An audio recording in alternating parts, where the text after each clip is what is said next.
जो लोग आंदोलन कर रहे हैं मैं उन्हें चुनौती देता हूं। बता दीजिए आपने आपके राजनीतिक जीवन में क्या क्या काम किए, तो मैं बताता हूं भारतीय जनता पार्टी ने इंदौर शहर को क्या दिया। चैलेंज देता हूं किसी भी मंच पर कोई भी आकर बुला, लाडले मुख्यमंत्री आदरणीय डॉक्टर मोहन यादव जी, जरा तालियां बजाकर उनका स्वागत करें।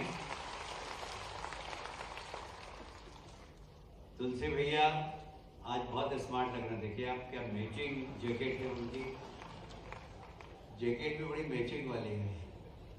वरिष्ठ नेता मोगे जी, हमारे दोनों ही जिलाध्यक्ष भाई सुमित जी, आज ब्लैक में क्यों है, मेरे को राज जानना है इसका। अच्छा ब्लू है क्या, तो मेरे को आंख का जरा कुछ करना पड़ेगा। ब्लू है, अच्छा।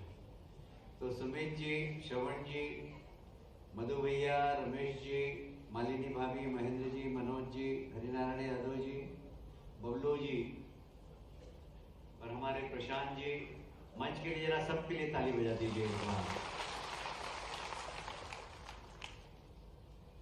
प्रशांत को देखकर संक्रांति का एक, संक्रांति में कहते हैं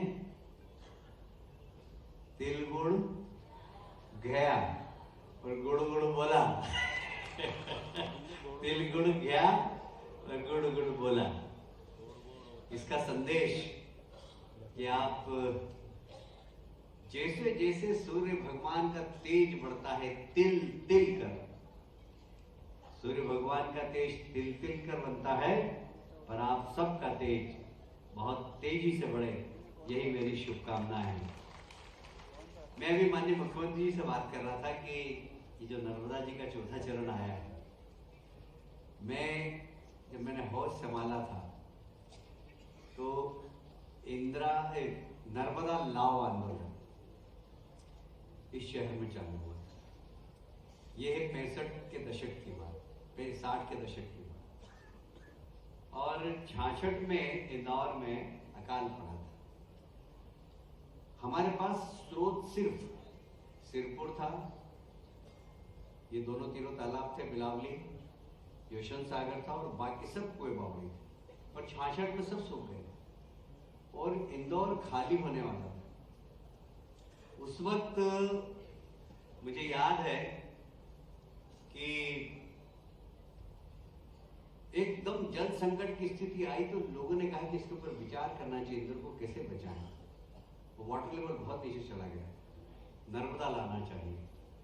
नर्मदा लाना मतलब एक चैलेंज था। हमारा शहर मालवा के पठार पर है, तो नर्मदा जी बहुत नीचे थे, 300 फीट नीचे। कैसे आएगी?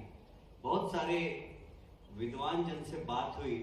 उस समय एक आपटे इंजीनियर थे मुख्यमंत्री जी, उन्होंने पैदल पूरे जंगल में घूमे, सिर में कपड़ा बांध के, और उन्होंने इतनी मेहनत की और उन्होंने कहा कि नर्मदा जी आ सकती है। पर भारत सरकार, मध्य प्रदेश सरकार के इंजीनियर से सब ने मना कर दिया कि नहीं आ सकती।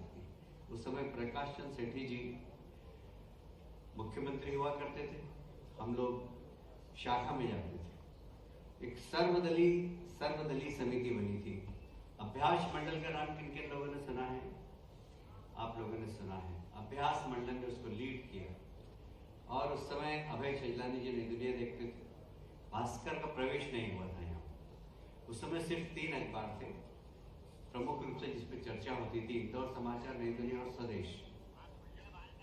सबने साथ मिलकर इंदौर में नर्मदा का आंदोलन चलाया। बहुत लंबी यात्रा है, पर मैं मुकुंद कुलकर्णी जी का, महेंद्र महाजन जी का, माननीय धारकर जी का, माननीय वासुदेव राव जी लोखंडे, मुख्यमंत्री जी हमारे एक पार्षद रहे हैं, ये लोखंडे बीज रामबाग का उनके नाम से, वो भी इस आंदोलन में थे।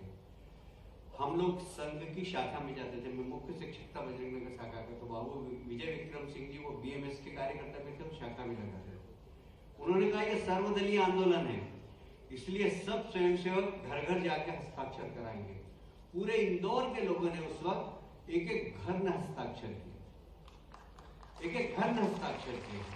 और जब सेठी जी ने मना कर दिया कि ये इम्पॉसिबल है, इम्पॉसिबल, इंदौर की जनता में इतनी ताकत थी कि उन्होंने बोला नहीं, इम्पॉसिबल शब्द इंदौर की जनता में की डिक्शनरी में नहीं है। तो उन्होंने कहा ये पॉसिबल है। उस समय बापना जी हुआ करते थे, सरवटे साहब पद्मभूषण थे, बड़े बड़े लोग थे। सब लोगों ने बैठकर, रिटायर इंजीनियर, उनकी एक बैठक करी थी। उसके दस्तावेज देखे तो वो स्टडी करने लायक। मैं मेयर था जब मैंने उसको देखे थे सारे। और इतना बड़ा जन आंदोलन चला था माननीय मुख्यमंत्री जी की 49 डेज का। उस समय पूरा शहर आंदोलन में रत था। दलगत राजनीति से ऊपर हटकर होमेदा जी उस समय सांसद हुआ करते थे, वो भी उसमें थे। राष्ट्रीय स्वयंसेवक संघ सांसद जी आ रहे हैं हमारे, जरा तालियां बजाकर सांसद जी का स्वागत करें। शंकर जी हैं ये।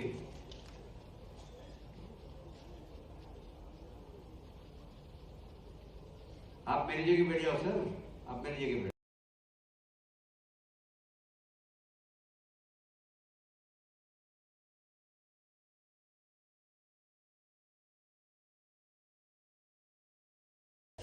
एक अनोखी पहलवान हुआ करते थे हमारे मालवा जिले में।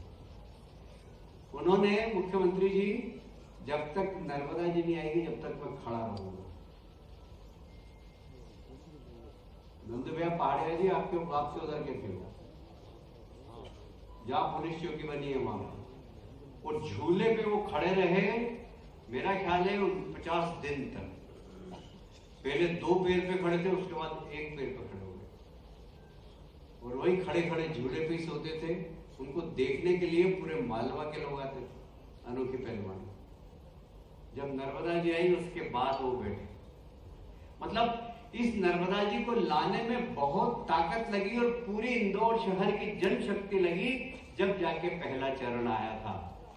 और इसलिए नर्मदा जी की कीमत हमको समझना चाहिए, क्योंकि नर्मदा जी गहराई में थे। 70 मीटर नीचे पानी को लिफ्ट करना और बिजली का खर्चा, कोई तैयार नहीं उसके लिए। मुझे कहते हुए गर्व है कि एशिया का सबसे महंगा पानी इंदौर में मिलता है। उसके बावजूद हमने, सरकार ने मना कर दिया। फिर श्यामा भैया जी आए, प्रकाश चंद्र सेठी चले गए, तो एक नारा चला था, श्यामा भैया पानी दो, पानी दो, पानी दो। श्यामा भैया की ससुराल बियाबानी में, वेद ख्याली राम जी के। बोले आप इंदौर के जवाई हो, आपको तो देना ही पड़ेगा। और श्यामा भैया ने उसकी घोषणा कर दी कि मैं आपको प्रशासनिक स्वीकृति देता हूं। और इंदौर में उस वक्त दिवाली बनी थी, मैं बहुत छोटा था, मुझे अच्छी तरीके से उस यात्रा का याद है मुझे। मतलब नर्मदा जी नहीं होती तो आज इंदौर नहीं होता, क्योंकि इंदौर के पास पीने के पानी की कोई समस्या नहीं, कोई स्थिति नहीं है। सिर्फ यशवंत सागर, बिलावली, सिरपुर, ये 4-5 तालाब थे। तो बाकी सब दूर, किसको पता है कि नहीं पता, मल्हारगंज की बावड़ी थी, वहां से रोज 250 टैंकर भरे जाते थे। मालूम है किसी को? मालूम है? 250 टैंकर भरे जाते थे। इतना पानी आता था, 24 घंटे टैंकर भरे। मतलब वाटर लेवल हमारा इंदौर का उस वक्त बहुत अच्छा था। पर धीरे धीरे, मैं इस समय पर, आप ताली बजाना उन सब नामों के लिए, मुकुल कुलकर्णी जी, अभ्यास मंडल जी, महेंद्र महाजन जी, चंद्रप्रभाष शेखर जी, कॉमरेड होमेदा जी, राजेंद्र धारकर जी, वासुदेवराव लोखंडे जी और राष्ट्रीय स्वयं सेवक संघ के सब कार्यकर्ताओं ने इस आंदोलन में भाग लिया। ये इंदौर का, देश का सबसे जबरदस्त आंदोलन है। और जब पानी आ गया तो फिर सरकार ने कहा कि इतना महंगा बिजली का बिल कैसे दो, बिजली के बिल की व्यवस्था भी करें।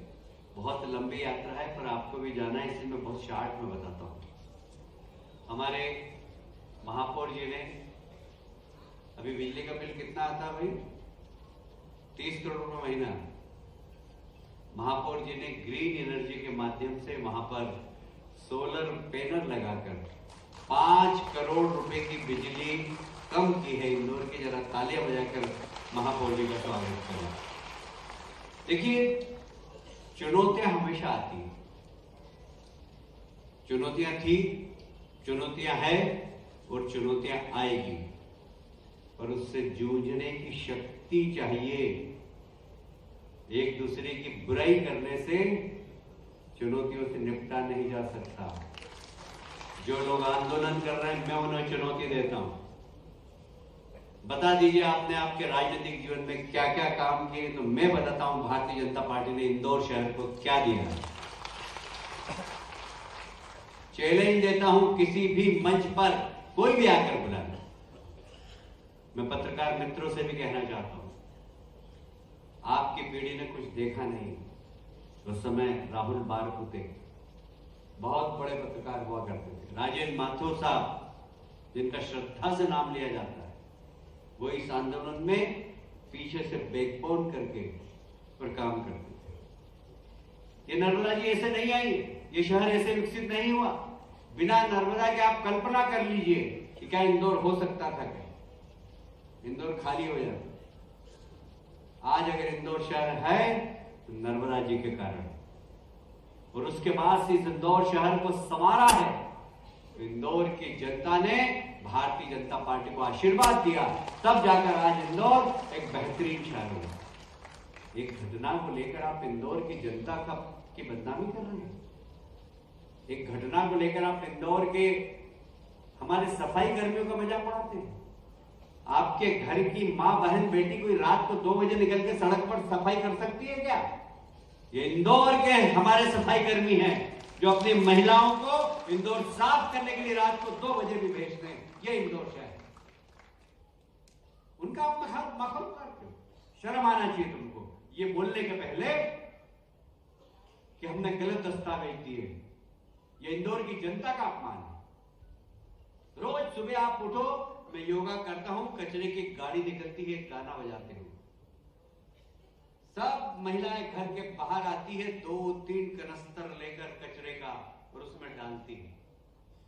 ये इंदौर की जनता की जन भागीदारी है, आप उसका अपमान कर रहे हो। इंदौर की जनता से माफी मांगना चाहिए, इंदौर के सफाई कर्मियों से, इन बेशर्मों को माफी मांगना चाहिए। और इसलिए इंदौर है, इंदौर नंबर 1 था, इंदौर नंबर 1 है और इंदौर नंबर 1 रहेगा। एक कहावत है पुरानी, बिल्ली के भाग से क्या बोलते हैं, बोल जरा जोर से, के भाग से छींटा टूट गया। बिल्ली की तो दिवाली हो गई। दिल्ली की भले ही दिवाली हो गई, पर इंदौर की आन बान शान जाने नहीं देंगे हम, यह आपसे वादा करते हैं। बहुत बहुत धन्यवाद। भारत माता।